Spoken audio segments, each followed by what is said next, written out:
गालियां कभी किसी पर चिपकती नहीं, इसलिए इससे किसी नुकसान के प्रत्यक्ष प्रमाण नहीं मिलते। लेकिन गालियां गाली देने वाले लोगों के लिए बेहद हानिकारक साबित हो सकती हैं। इसके प्रमाण आप सभी ने कभी ना कभी अनुभव जरूर किए होंगे, नहीं तो सुने तो जरूर होंगे। सियासत में गाली देने की तलब तभी होती है जब गाली देने वाले के हालात खंबा नोचने वाली बिल्ली के समान हो चुके हों।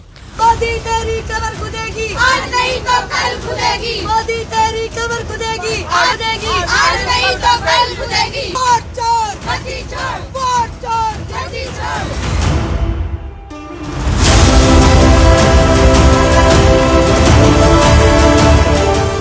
नमस्कार व्यूअर्स, मैं हूं अमीश देवगन। सत्य और तथ्य में आज बात होगी गाली वाली लाइलाज बीमारी की। बीते 11 साल से नरेंद्र मोदी एक के बाद एक 3 बार देश के प्रधानमंत्री बनते गए और उन्हें मिलने वाली गालियों की वैरायटी में लगातार इजाफा होता गया। श्रीमती सोनिया गांधी ने मौत का सौदागर के साथ गाली वाले कंपटीशन की ओपनिंग की थी और अब शुरुआत इस लेवल से हुई है तो फिर अंजाम की किसे परवाह। लिहाजा कांग्रेस पार्टी में नीचे से लेकर ऊपर तक एक तरह का मैराथन चल रहा है, कंपटीशन चल रहा है, जिसमें सबको ब्लू आइड बॉय या फिर गर्ल बनना है। ब्लू आइड बॉय किसका, मुझे लगता है यह बताने की जरूरत नहीं होनी चाहिए।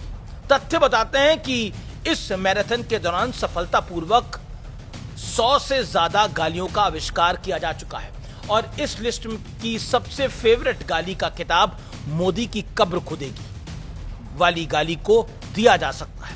कांग्रेस नेताओं को इस गाली का इतना ऑब्सेशन है कि हर लेवल के नेताओं और कार्यकर्ताओं ने अपने जीवन में अब तक कम से कम एक बारी इस गाली का इस्तेमाल तो कर ही लिया होगा। इस गाली का लेटेस्ट रेस्पॉन्स कांग्रेस की दिल्ली में आयोजित हुई एक रैली के दौरान हुआ।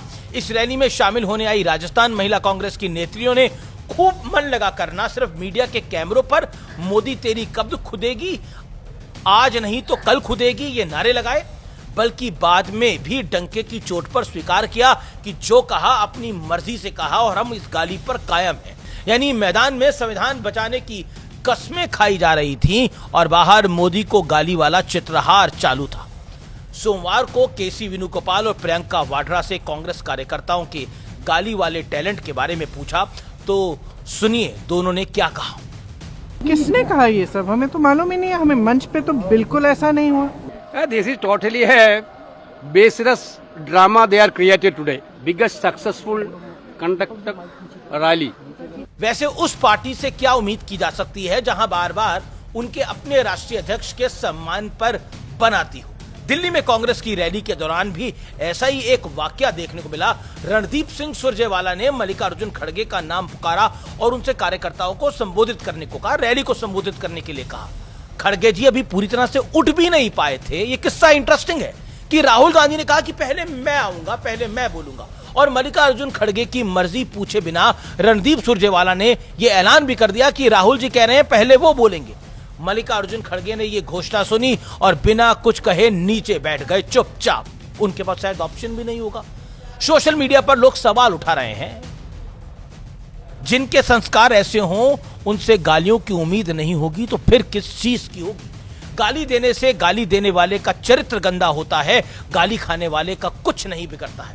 लेकिन एक सवाल जहन में हमेशा आता है, एक नेता के खिलाफ इतनी नफरती, इतना जहर मोहब्बत की दुकान में आया कहां से?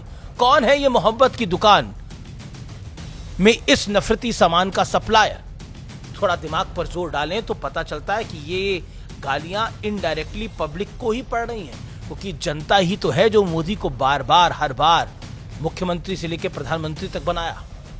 और कांग्रेस समेत पूरा विपक्ष एड़ी चोटी का जोर लगा चुका है, लेकिन मोदी के सामने किसी की एक नहीं चलती है। याद कीजिए, अवार्ड वापसी से वोट चोर गद्दी छोर तक, चौकीदार चोर है तक कांग्रेस ने सारे हथकंडे अपना लिए। और तो और नोटबंदी में क्या कुछ नहीं कहा, लेकिन अब धुरंधर फिल्म आई है तो पता लग रहा है कि नोटबंदी की जरूरत क्यों पड़ गई थी और कौन से नेता गए थे दुबई में। मुझे बताने की आवश्यकता नहीं है, बहुत कुछ सोशल मीडिया पे चल रहा है, अब पढ़ लीजिएगा।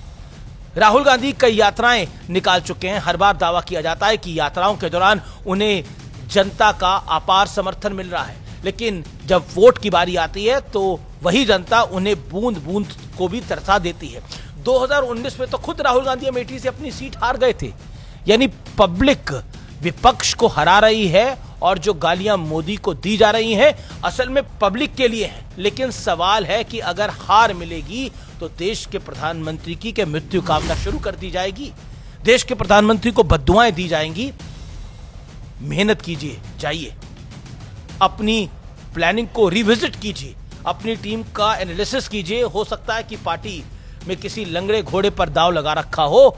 मुद्दों के आधार पर अगर कांग्रेस सड़क पर संघर्ष कर रही होती तो पूरे देश को पसंद आता, लोकतंत्र के प्रति मोदी सरकार की जवाबदेही भी सुनिश्चित होती। लेकिन मेहनत क्यों की जाए जब हवाई फायर पर विक्टिम प्ले से काम चल रहा हो, तो खुद को तकलीफ क्यों दी जाए। एक दौर था जब वोट पड़ने से पहले ईवीएम को कटघरे में खड़ा कर दिया जाता था। एक ये दौर है जब वोटर लिस्ट पे ही सवाल खड़े कर दिए जाते हैं। पहले ईवीएम में गड़बड़ थी और अब तो सीधे चुनाव आयोग ही गड़बड़ हो गया है, ये आरोप लगाए जाते हैं। और तीनों चुनाव आयुक्त को क्या कुछ कहा जाता है मुझे बताने की आपको जरूरत नहीं है। जवाबदेही से बचने का ये अवार्ड विनिंग तरीका है। नहीं तो सोचिए 95 चुनाव हारने वाले राहुल गांधी तो जीवन भर सफाई देते रह जाते। अब आसानी से सारा ठीकरा चुनाव आयोग के सर पर फोड़ दिया जाता है और छुट्टी। हारे तो चुनाव आयोग विलेन और जीते तो कांग्रेस की मेहनत और मोदी के विरोध में माहौल। लेटेस्ट उदाहरण केरल का है। वहां निकाय चुनाव में यूडीएफ की जीत पर राहुल गांधी ने एक्स पर पोस्ट किया और जरा शब्दों पर गौर कीजिएगा। वो कह रहे हैं कि केरल की जनता को सलाम जिन्होंने स्थानीय निकाय चुनावों में यूडीएफ पर अपना विश्वास जताया। नतीजे यूडीएफ में बढ़ते विश्वास के स्पष्ट संकेत हैं और आगामी विधानसभा चुनाव में भारी जीत की ओर इशारा कर रहे हैं। राहुल गांधी के पोस्ट में कहीं भी वोट चोरी, वोटर लिस्ट, चुनाव आयोग, मुख्य चुनाव आयुक्त किसी का जिक्र नहीं है। जबकि इन चुनावों में भी ईवीएम का ही इस्तेमाल हुआ था जहां कांग्रेस जीत के आई है। ध्यान दीजिए, इन चुनावों में लोकसभा और विधानसभा चुनावों की तरह वीवीपैट का यूज नहीं हुआ था। इसके बावजूद राहुल गांधी नतीजों पर खुशी जता रहे हैं। यह अपने आप में कितना हास्यास्पद है ये बताता है। केरल में कांग्रेस के गठबंधन को जीत मिली है, राहुल गांधी ने खुशी जता दी। नहीं तो देश भर में माहौल बनाने का प्रयास है कि दिल्ली में कांग्रेस की रैली के दौरान सिर्फ नरेंद्र मोदी को ही गालियां नहीं मिली, बल्कि प्रियंका गांधी ने तीनों चुनाव आयुक्तों पर भी गंभीर आरोप लगाए हैं। सुनिए। ज्ञानेश कुमार, सुखबीर सिंह सांधू और विवेक जोशी, मेरे साथ बोलिए। ज्ञानेश कुमार, सुखबीर सिंह सांधू, विवेक जोशी। ये देश इन तीन नामों को नहीं भूलेगा। गृह मंत्री अमित शाह ने चुनाव सुधार पर हुई बहस के दौरान लोकसभा में कहा था कि विपक्षी दल जहां जीत जाते हैं वहां नए कपड़े पहनकर टप से यानी तुरंत शपथ ले लें। अब देखिए केरल में क्या हो रहा है। राहुल गांधी ना सिर्फ लोकल इलेक्शंस में यूडीएफ की जीत को सेलिब्रेट कर रहे हैं बल्कि विधानसभा चुनाव में भी बड़े बदलाव का इशारा कर रहे हैं। यानी क्या इस देश की जनता को इतना मूर्ख समझा जाता है? उन्हें ये सब कुछ दिखाई नहीं देगा, वो कुछ नहीं समझ पाएंगे। ये मैं आप पे छोड़ता हूं। नमस्कार।